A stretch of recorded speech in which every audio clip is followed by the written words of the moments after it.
Om Swastiastu, selamat datang kembali di pembelajaran IPA Terapan untuk kelas 10. Sekarang kita akan membahas mengenai bab 1, yaitu dengan judul bab besaran, satuan, dan pengukuran. Nah, untuk mengingat kembali apa sih tujuan pembelajaran di bab 1 ini, bisa kalian baca di halaman awal pada bab 1, ada di halaman 1,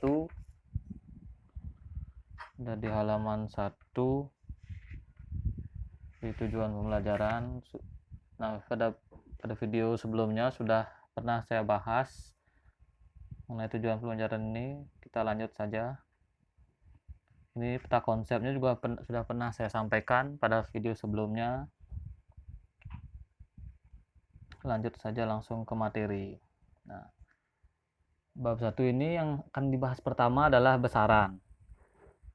Arti dari besaran di IPA Terapan itu adalah sesuatu yang dapat diukur sehingga hasilnya dapat dinyatakan dalam bentuk angka dan satuan.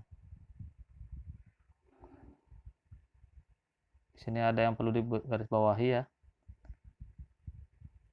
Besaran itu dibedakan mengenai berdasarkan cara menentukan satuannya, yaitu ada yang disebut dengan besaran pokok dan ada disebut dengan besaran turunan.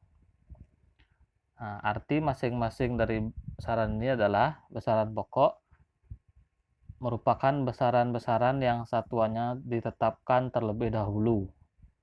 Telah ditetapkan atau dibakukan terlebih dahulu. Contohnya meter, sekon, kilogram, dan sebagainya. Sedangkan untuk besaran turunan adalah besaran-besaran yang diturunkan dari besaran pokok. Misalnya kecepatan berasal dari besaran pokok panjang dan waktu. Kemudian ada luas, merupakan besaran turunan yang berasal dari besaran pokok panjang.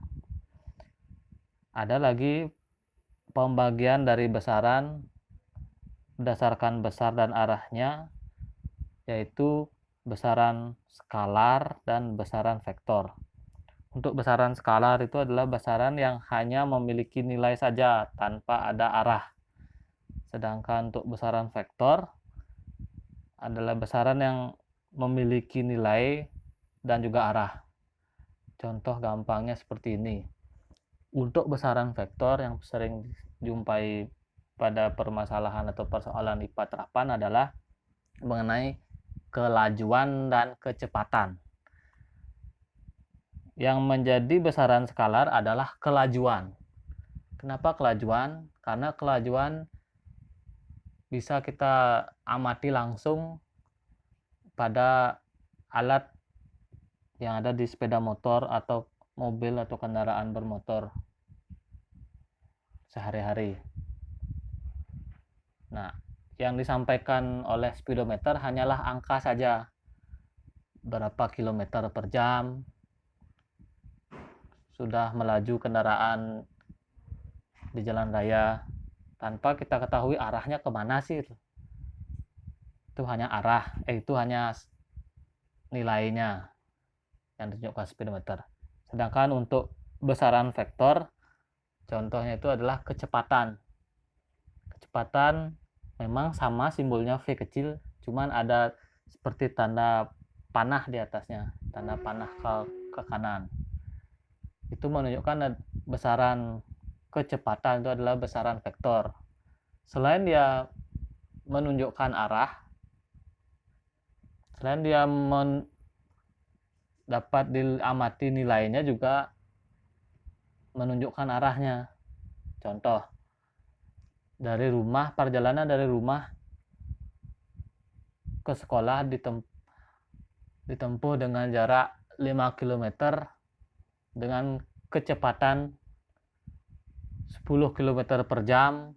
Misalkan yang dari arah yang asalnya siswanya dari Karangasem ke Klungkung itu ke arah barat.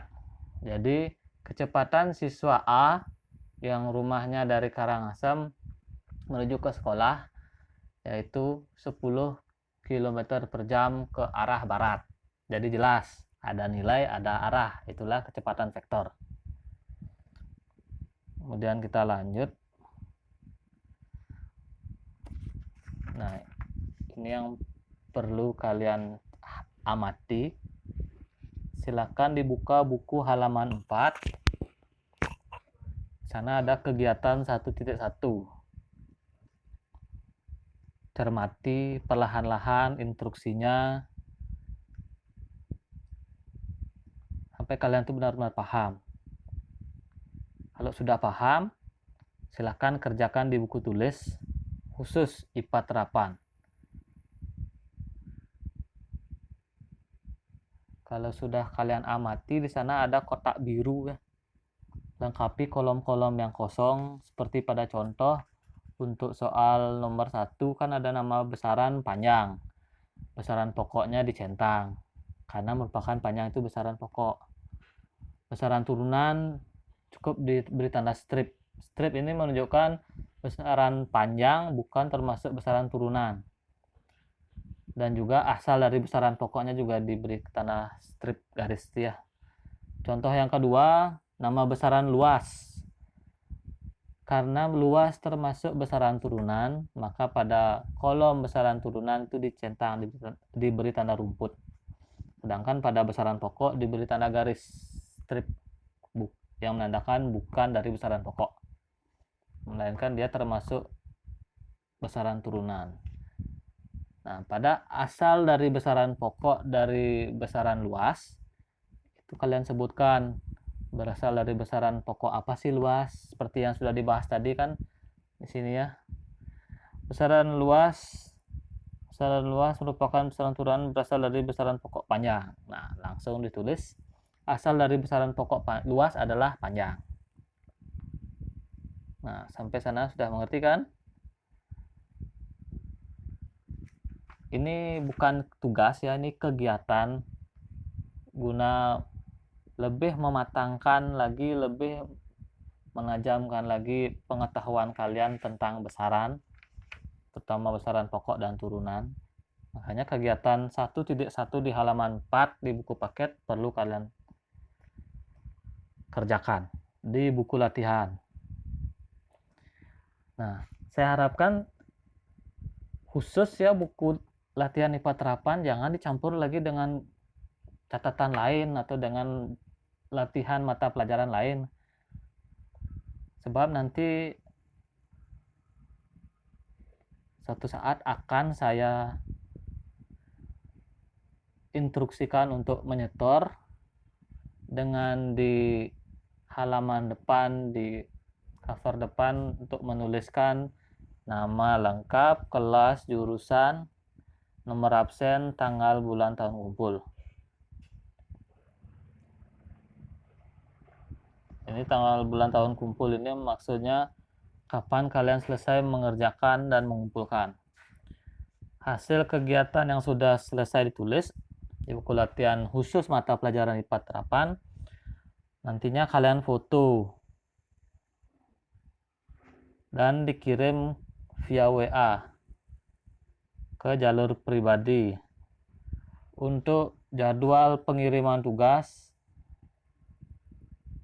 nanti akan saya tentukan masing-masing ya, karena kan kalian tidak hanya dari satu kelas, nanti akan saya bagi per jadwalnya agar tidak ada miss ya, nanti biar nggak di kelas A masuk tugasnya di kelas B kan nanti saya kira belum ngumpul, biar nggak seperti itu ya. Nanti jadwalnya akan khusus saya sediakan dan waktunya akan saya sediakan. Ini karena ada 2 tugas nanti, bukan 2 tugas, 2 kegiatan belajar kalian, belajar inquiry, menemukan sendiri. Yang satu kegiatan untuk mengisi kolom, yang satu untuk mengisi atau menjawab uji kompetensi. Nah, kan saya berikan waktu selama 2 minggu. Jika dalam rentang waktu 2 minggu itu tidak ada kabar juga dari kalian, akan ada toleransi selanjutnya ya. Nanti kita bahas di grup. Ya, sudah jelas ya mengenai kegiatan yang bisa kalian lakukan di rumah sesuai dengan instruksi saya. Semua sudah jelas di buku halaman 4 di kegiatan 1.1. Jika kalian masih bingung atau kelewatan mengenai video ini, bisa di maju mundurkan ya.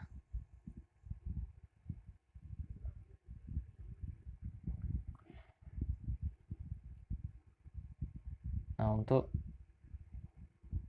sambil menunggu kalian mengumpulkan tugas, kita lanjut dulu mengenai materi selanjutnya di bab 1. Ini ada satuan. Setelah besaran ada satuan. Satuan ini memiliki pengertian sesuatu yang digunakan sebagai pembanding dalam pengukuran. Ingat ya, pembanding. Satuan ini adalah pembanding. Jika di suatu saat ada orang mengukur tinggi gedung sekolah kalian, kemudian di tahun depan dengan orang yang berbeda mungkin juga ingin mengukur tinggi gedung sekolah kalian, inilah yang menjadi patokan satuannya, merupakan pembanding dalam mengukur apapun itu, entah panjang, entah luas, dan lain sebagainya. Satuan ini juga menunjukkan jenis dari besaran yang diukur, tergantung apa yang ingin diukur.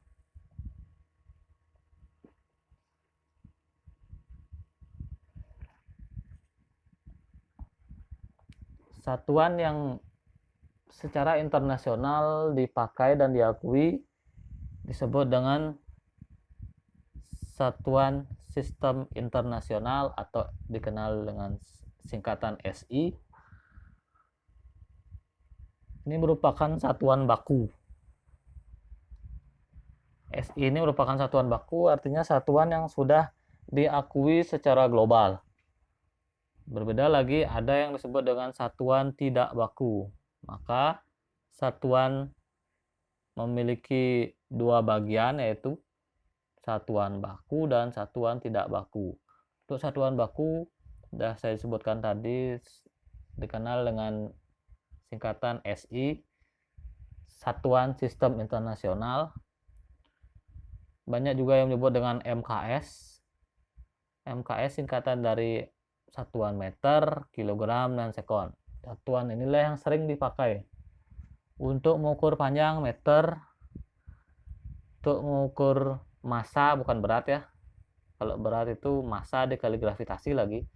Untuk mengukur massa biasanya dipakai kilogram, dan untuk mengukur waktu bisa gunakan sekon atau detik.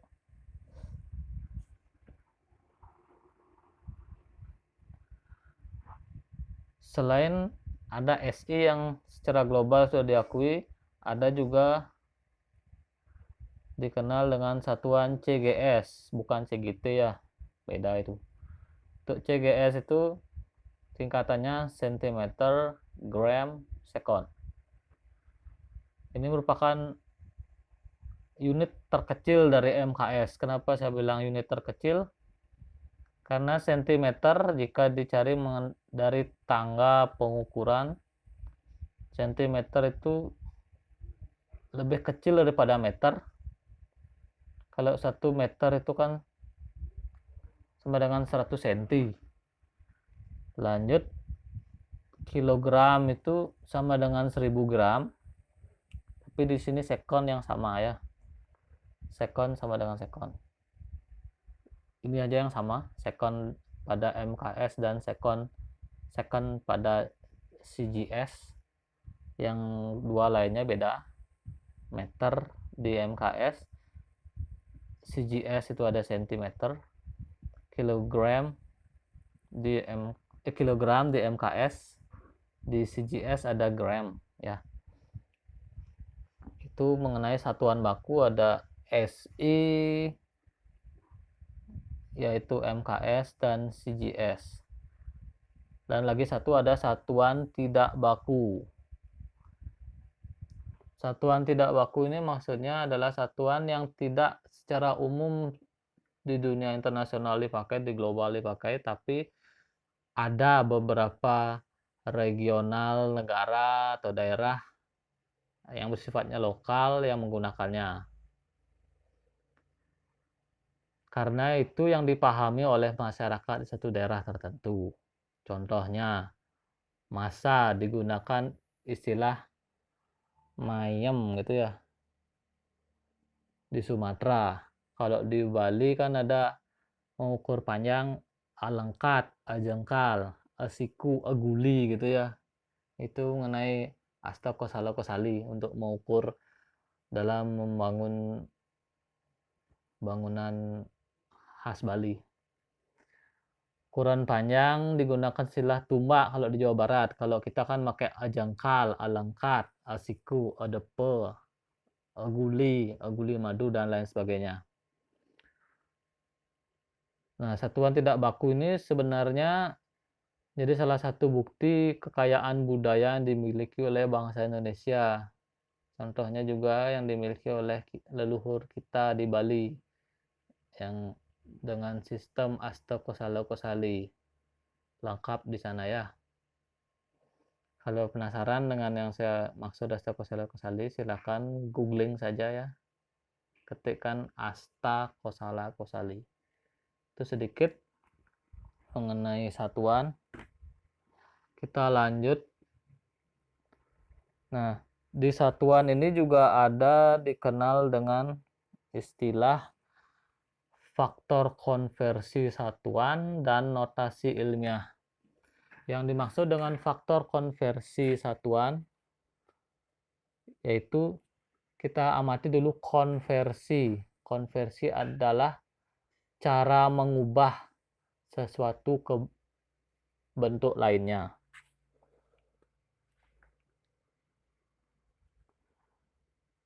Yang di buku kalian dicontohkan dari satuan CGS, CGS ke satuan SI atau sebaliknya. Misalkan mengukur panjang meja menggunakan penggaris berskala cm, CGS, dan sebaliknya ingin menyatakan panjang meja itu dalam meter. Kan gampang ya. Misalkan panjang meja 100 cm. Kalau diubah menjadi meter, kan tinggal dibawa ke tangganya lagi ya. Ke tangga naik. Meter desi senti, itu kan 2 tangga. Tadi diketahui 100 cm panjang mejanya, berarti tinggal dibagi 2 aja, dibagi 2 tingkat. 10 pangkat 1, 10 pangkat 2, jadinya 100. Dibagi 100 dia, 100 bagi 100 kan 1. Nah, kalau mau ukur meja dengan sistem satuan SI, yaitu skala meter, berarti meja itu panjangnya adalah 1 meter. Untuk contoh lainnya bisa diamati di buku ya, itu diperoleh dari buku Douglas Giancoli. Kemudian untuk notasi ilmiah. Notasi ilmiah ini merupakan cara untuk menyederhanakan penulisan sebagai pembanding nilai satuan dalam suatu besaran yang sama. Seperti saya contohkan tadi, dari meter ke senti kan 10 pangkat 2. Ini contohnya ya.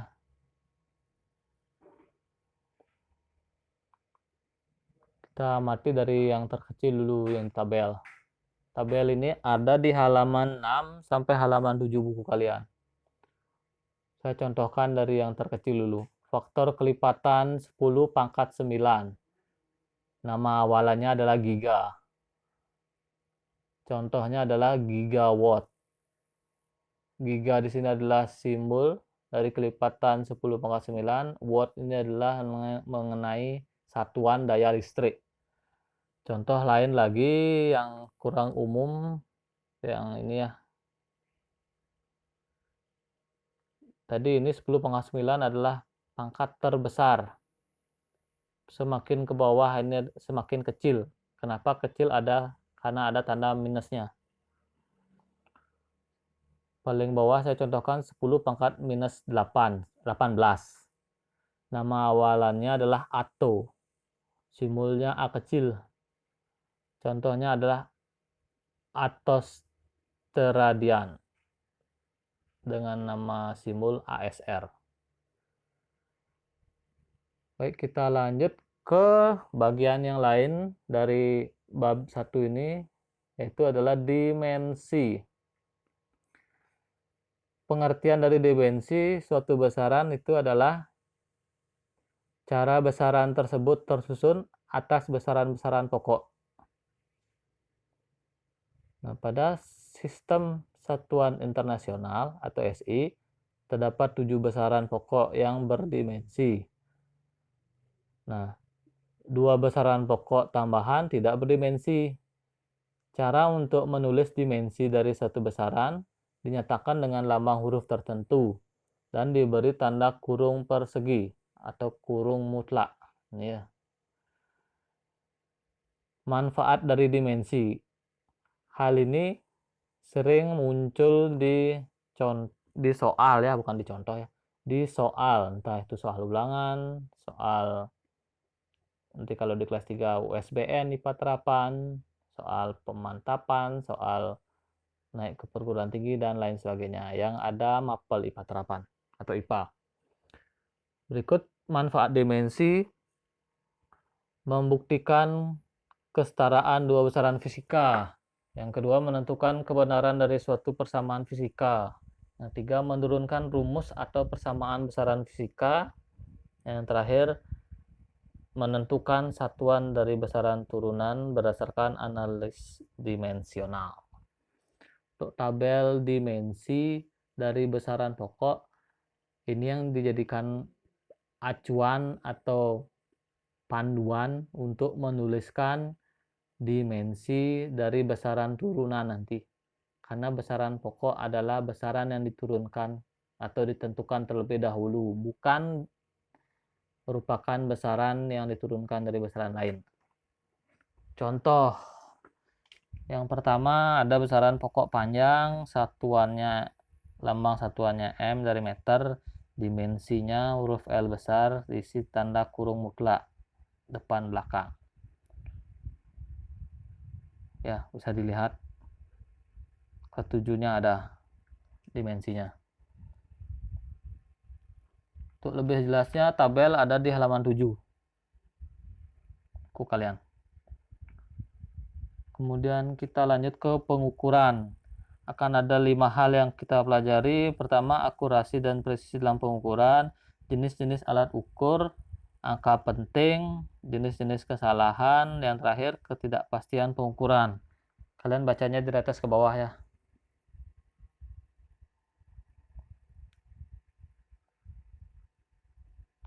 Yang pertama, pengukuran. Itu ada disebut dengan akurasi dan presisi dalam ukuran. Akurasi atau ketelitian itu tingkat kesesuaian atau dekatnya suatu hasil pengukuran terhadap harga atau nilai yang sebenarnya. Itu akurasi, akurat. Terus yang kedua adalah presisi atau precision. Di Indonesia disebut dengan ketepatan. Artinya suatu ukuran kemampuan untuk mendapatkan hasil pengukuran yang sama. Jelas ya bedanya ketelitian dan ketepatan. Kalau ketelitian seberapa sesuai atau tingkat sesuai antara pengukuran terhadap nilai yang sebenarnya. Namun ketepatan ukuran kemampuan untuk mendapatkan hasil pengukuran sama. Ketepatan itu ukurannya misalkan suatu neraca cuman bisa menimbang suatu massa batasnya sampai 5 kg. Sedangkan kalau ketelitiannya sekitar 1 gram gitu misalkan. Beda ya ketelitian dan ketepatan. Accuracy dan presisi, akurasi dan precision. Lanjut ke jenis-jenis alat ukur. Ada 6 macam ya atau 6 jenis. Yang pertama untuk ukur panjang terus ukur massa, ukur waktu, ukur suhu, ukur kuat arus listrik, ukur intensitas cahaya. Nah, ini contoh-contoh alat ukur panjang yang di sini disebut dengan penggaris atau mistar. Ukur panjang. Ini jangka sorong. Ini jangka sorong untuk mengukur diameter luar suatu benda. Contohnya mengukur diameter koin. Kalau yang ini adalah mengukur diameter dalam. Contohnya mengukur diameter pipa.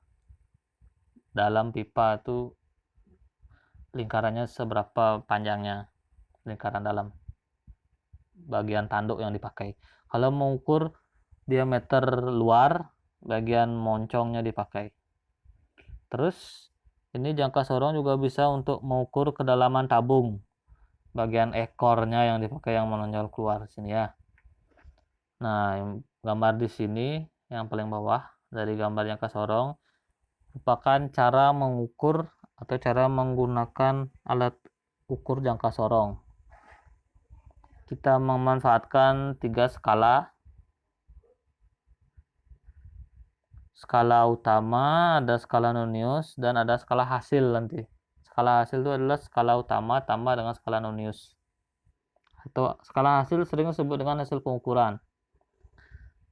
Caranya adalah mungkin ada yang sudah dapat di waktu sekolah SMP. Cari garis yang paling berhimpit. Contoh yang di sini adalah angka 5 di bawah dan angka 3 di sini ya, yang di atas. Lanjut ke mikroskop atau mikrometer skrup. Seperti ini ya, kayak tapal kuda. Agak mirip dengan jangka sorong tapi bedanya tidak memiliki tanduk untuk mengukur diameter dalam dan juga tidak memiliki ekor untuk mengukur kedalaman suatu benda bentuk tabung mungkin. Sama juga ada skala utama, skala nonius. Tapi bedanya kalau yang tadi kan secara horizontal saja dari jangka sorong. Yang ini di mikrometer skrup skala utamanya ada di horizontal, bagian horizontalnya di sini ya, di sini. Kemudian skala noniusnya ada di bagian vertikal. Sama juga, cari garis yang berimpit. Yang mana yang berimpit dengan garis di skala utama. Itulah yang dipakai untuk mengukur. Lanjut mengenai alat ukur massa. Di buku disediakan 3 macam ya. Ini neraca analitik, ini neraca Auhaus, ini neraca pasar, timbangan pasar. Terus ada pengukuran waktu, biasa dipakai stopwatch atau arloji mungkin bisa ya. Ini yang digitalnya, ada yang stopwatch yang manual. Bedanya manual ada jarum, yang ini tidak ada jarum. Mungkin kombinasi juga ada. Lanjut ada alat ukur suhu. Nah, ini yang sedang tren sekarang ya di masa pandemi ini. Kalau kita misalkan kontrol atau berobat ke dokter, biasa kan dipakai ini alat ukur suhu berupa termometer batang atau termometer badan untuk mengukur suhu tubuh. Kalau mau untuk mengurangi adanya kontak fisik selama pandemi ini, biasa kan kita lihat adanya termogan. Itu mengukur suhu temperatur tubuh dengan menembakkan sinar inframerah ke tubuh. Lanjut ada alat ukur kuat arus listrik. Ini kalau yang di buku ini dicontohkan untuk sebenarnya untuk mengukur tegangan bisa, mengukur kuat arus bisa, mengukur hambatan listriknya juga bisa. Makanya disebut dengan multimeter. Dan juga ada digitalnya di sini ya, tinggal unjuk angka langsung ya. Di sini ada bisa digeser skalanya, skala geser. Sebenarnya untuk mengukur arus listrik, kuat arus listrik itu adalah ampere meter. Tapi di alat multimeter digital bisa. Salah satunya bisa untuk ukur kuat arus. Bisa juga dipakai untuk mengukur tegangan atau daya. Juga bisa untuk mengukur hambatan, nilai ohmnya berapa, R-nya berapa ya. Lanjut, alat ukur intensitas cahaya. Disebut dengan light meter. Nah, dalam pengukuran ada juga disebut dengan angka penting. Dengan aturan penulisan angka pentingnya ada 4. Semua angka bukan 0 adalah angka penting. Angka 0 yang terletak di antara dua angka bukan 0 adalah angka penting. Angka 0 di sebelah kanan angka bukan 0 tanpa tanda desimal atau tanda koma adalah bukan angka penting, kecuali jika diberi tanda khusus. Contohnya itu ada garis di bawahnya itu, pada angka yang meragukan. Semua angka 0 berada di sebelah kanan tanda desimal atau tanda koma, dan angka tersebut juga di sebelah kiri angka bukan 0 adalah bukan angka penting. Jelas ya, 4 aturan angka penting. Selanjutnya di pengukuran ada yang disebut dengan jenis-jenis kesalahan. Jenis-jenis kesalahan yaitu ada kesalahan sistematis, ada kesalahan acak. Kesalahan sistematis ini ada kaitannya dengan kesalahan saat mengatur alat. Contohnya saat menggunakan timbangan badan tidak dilakukan kalibrasi ya, ada seperti semacam gear di bawahnya itu. Kalau yang timbangan manual menggunakan jarum, kalau itu belum dikalibrasi ke posisi 0 sebelum seseorang mengukur masanya, menimbang badannya, itu bisa dinyatakan ada kesalahan sistematis. Nah, di sini ya kalibrasi itu ya. Kalibrasi adalah menyetandarkan suatu alat sebelum digunakan untuk mengukur sesuatu. Kemudian kesalahan sistematis ada pengaruh lingkungan di tempat lingkungan pengukuran. Contohnya ada getaran, ada usikan, ada gaya yang diberikan ke alat ukurnya itu.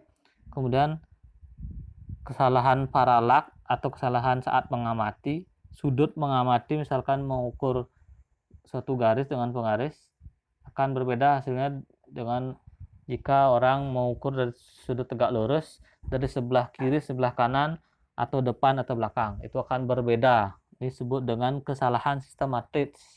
Kesalahan sistematis di mana bagiannya adalah kesalahan paralak atau saat mengamati yang salah.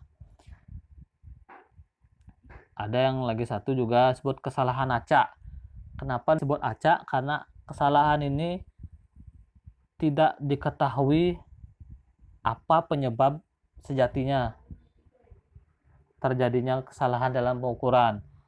Kemungkinan itu ketidaksempurnaan manusia ataupun alat ukur yang digunakan. Nah, dalam pengukuran juga dikenal ketidakpastian pengukuran. Dibagi menjadi 4, mutlak, relatif, pengukuran tunggal, pengukuran berulang. Pada ketidakpastian mutlak, ketepatannya adalah ditulis dengan rumus 1 min delta X per X. Dengan delta X itu adalah tanda kurung mutlak X I dikurangi X bar. Ketidakpastian relatif itu ketelitiannya, persenan ketelitian adalah 100% dikurangi ketidakpastian relatif, persen ketidakpastian relatifnya. Ketidakpastian yang ketiga pengukuran tunggal, delta X rumusannya adalah delta X sama dengan setengah dikali skala terkecil. Yang terakhir ketidakpastian pengukuran berulang dengan perumusan X bar itu adalah sigma XI per N per jumlah total, dengan delta X nya itu adalah S X bar sama dengan 1 per N akar N sigma XI kuadrat dikurangi sigma XI yang dikuadratkan dalam kurung dibagi N-1 jumlah semuanya. Nah, ini yang terakhir yang penting ya. Silakan dibaca baik-baik, kerjakan uji kompetensi 1 halaman 22 di buku paket kalian yang ada di buku paket kalian, kerjakan di buku latihan. Tulis pilihan jawabannya A, B, C, D, atau E, lengkap dengan keterangan di belakangnya. Contohnya bisa kita lihat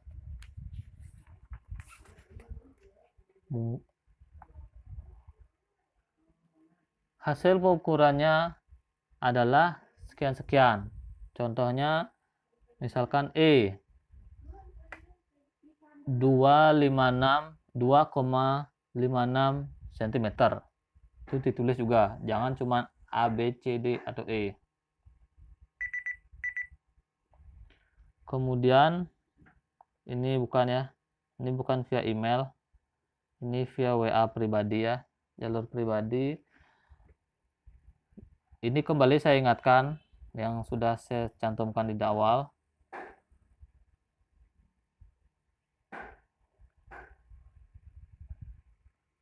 Silakan kerjakan terlebih dahulu sebelum saya akan kirim jadwal untuk pengumpulannya minimal 2 minggu setelah tugas ini diberikan. Jika ada hal yang kurang jelas, silakan tanyakan di grup WA. Sekian untuk pembahasan di bab 1 ini. Semoga kita semua selalu dalam keadaan sehat. Ingat rajin cuci tangan, pakai masker kalau keluar, dan minum suplemen atau vitamin bila perlu. Sekian, terima kasih. Om Santi Santi Santi Om.